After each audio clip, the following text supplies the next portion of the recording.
We bono. Mukoma Empire. Cheka connection tiri pamisheni. Ndada kutenda idi president. Avasi kumira tuma arrangement.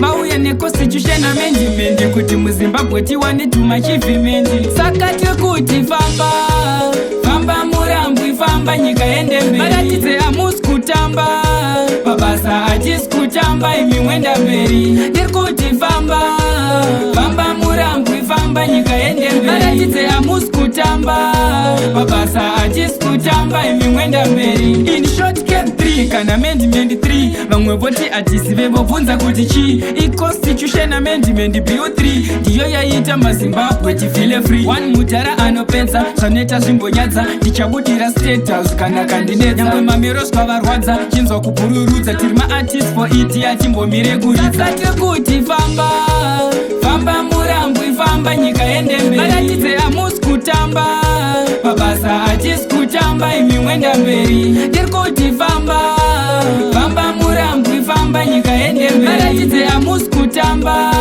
mabasa achisi kutamba imi mwenda mberi. Ndonamata kuna Mwari kuti tai baba vedu muvachengeti. Vasadzise shuwiro yavo yekusvika kana kupfuura 2030. Vachivakisa masitsi marobhoti, zvipatara zvikoro matogeti. Pavanoshoterwa mubhalansise bhajeti kusvikira maricha yavo tageti. Saka tiri kuti famba murambwi famba nyika ende mberi. Maratidze amusi kutamba mabasa achisi kutamba imi mwenda mberi.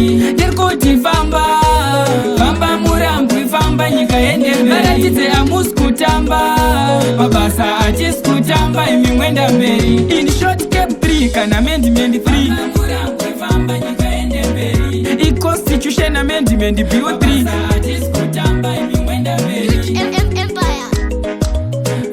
Ndichabudira state house kana kandidate. Tima artist for it yatimbomire kuridza. Sakati kuti famba murambwi famba nyika ende mberi. Maratidze amusi kutamba mabasa achisi kutamba imi mwenda mberi. Ndiri kuti famba murambwi famba nyika ende mberi. Maratidze amusi kutamba mabasa achisi kutamba imi mwenda mberi.